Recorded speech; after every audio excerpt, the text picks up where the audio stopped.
प्रसाद जी डिंडोर साहब और आनंद और मीडिया कर्मी, आप सबका मैं हार्दिक जोहार अभिनंदन करता हूँ।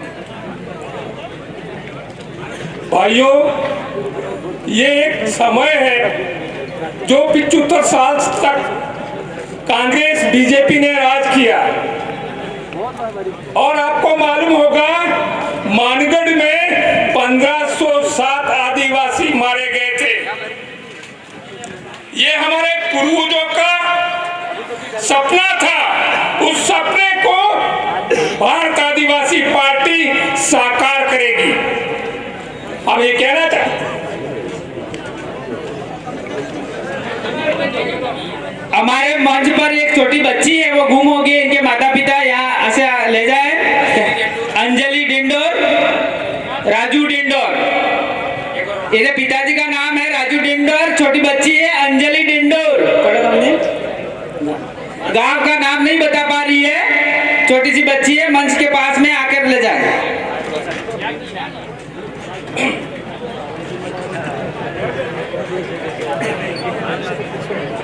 तो ये हमारे जो पूर्वजों के जो सपना था, उस सपने को साकार करने के लिए भारत आदिवासी पार्टी का आगाज हुआ है।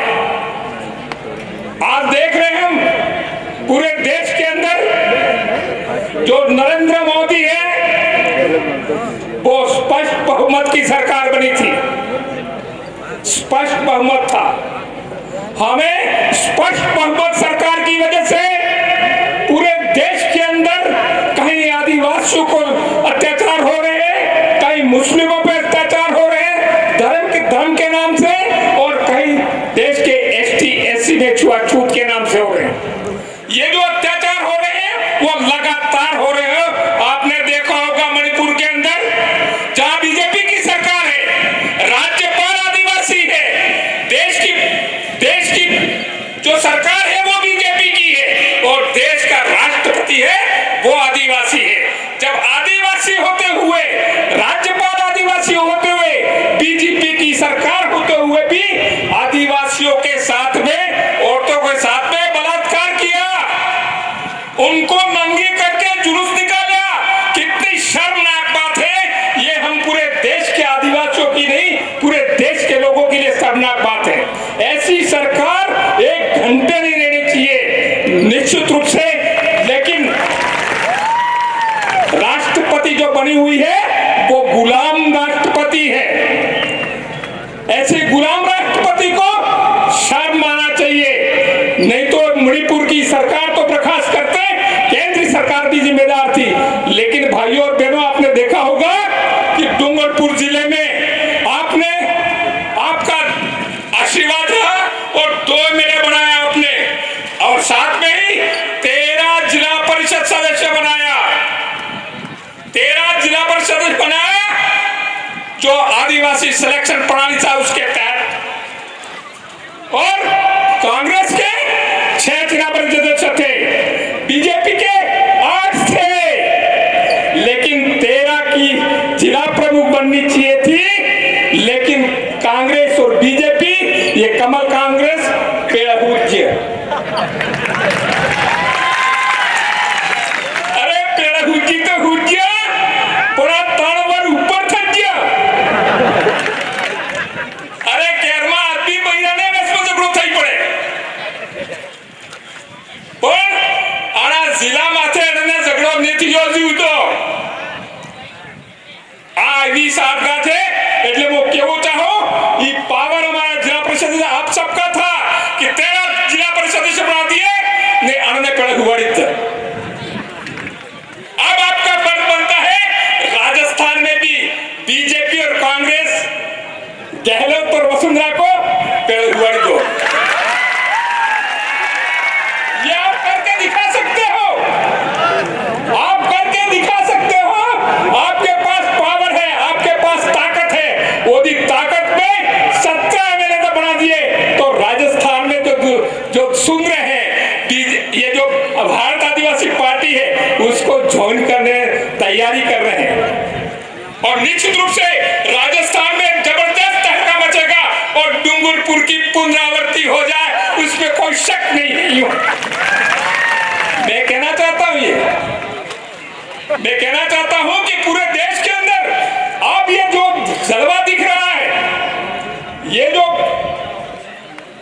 भारत आदिवासी पार्टी के आगाज के अवसर पर उसमें हमारा एसटी, एससी, ओबीसी, माइनॉरिटी इन सबको एक मंच पे आना होगा और निश्चित रूप से हम एक मंच पे आ गए तो 2024 का जो चुनाव आ रहा है उसमें हो सकता है देश के अंदर नरेंद्र मोदी और कांग्रेस शामिल हो जाए। तो ये फर्क बनता है देश के मालिकों को। देश के मालिकों का इसलिए फर्क बनता है कि आज तक हमने सहन किया, आज तक देश की जनता के जो अत्याचार हुए, अन्याय हुआ, वो हमने स्वीकार किया है और ये देखा हमने कि क्यों हो रहा है। ये इस वजह से हो रहा था कि जो सिलेक्शन पावर था, वो सिलेक्शन पावर इन कांग्रेस और बीजेपी थे, उनके उद्योगपति थे, लखपति थे, करोड़पति थे, उनके हाथों में था। वो सिलेक्शन करते थे, जो एमएलए सिलेक्शन करते थे, एमपी सिलेक्शन करते थे, वो उनके गुलाम होते हैं, उन्हीं का सिलेक्शन करते थे। इसलिए मैं कहना चाहता हूं कि भारत आदिवासी पार्टी आई है, वो जनता तय करेगी, जनता सिलेक्शन करेगी और जनता के द्वारा सेलेक्ट किया हुआ आदमी एमएलए बनेगा, एमपी बनेगा तो निश्चित रूप से पूरे देश के अंदर जनता एक बदलाव आ जाएगा। हमारे गुरु गोविंद का सपना था ऊसा वाला है निर्नेसा वाला है ने ऊसा करवाए, अब नेसा वाला है इन्हें ऊसा करवाने का मतलब है कि हाईकमान की ताकत है, ये हाईकमान जनता बढ़ेगा तो निश्चित रूप से की और निश्चय पड़ी जनता है ये ऊसी थी जाएगा। ने पहला जी हाईकमान है, ये हाईकमान राम थकी देश से पड़वाना है, लेकिन ये हम सबका फर्ज है, हम सबका फर्ज है। इस देश के अंदर जो बुद्धिजीवी है, जो मनन करते हैं, जो दुखी है, इस देश में जो अत्याचार हो रहे उससे परेशान है, उन सबको एक मंच पर आकर के हमको जो सिलेक्शन पढ़ा दिया, आदिवासी सिलेक्शन पढ़ा दी, ये जो गणतांत्रिक व्यवस्था है उसको अंगीकार किया है भारत आदिवासी पार्टी ने। तो ये आप साफ मानिए कि अब जो सिलेक्शन होगा वो सिलेक्शन ऐसा नहीं होगा, सिलेक्शन अब जनता तय करेगी। यदि जनता, हम एमएलए हैं, जनता कहती नहीं आपका काम नहीं है, आप बैठ जाइए यूं, तो हमको बैठना पड़ेगा। इसलिए नकवेल जो है ऊंट की, वो नकवेल हम जनता को देना चाहते हैं। जब जनता के पास में ऊंट की नकवेल होगी तो हमारा हाईकमान है वो भी धाराशाही हो जाएगा। ऐसा गलत करने की सोचेगा तो निश्चित रूप से उसको एक बार नहीं 100 बार सोचना पड़ेगा।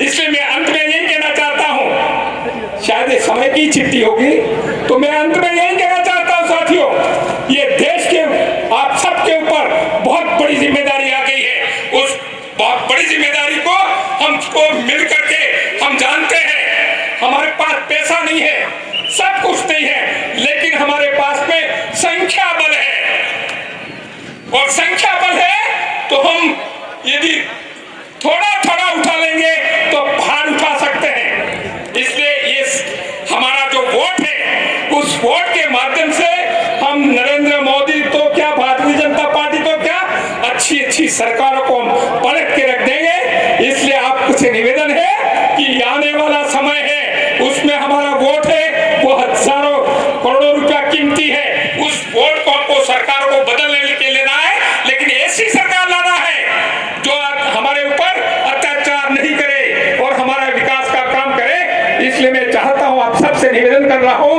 कि ये जिम्मेदारी हम सबको, देश के मालिक और मालकिनों को आप सबको उठानी पड़ेगी और ये जिम्मेदारी हम उठाएंगे, निश्चित रूप से हम विजय होंगे।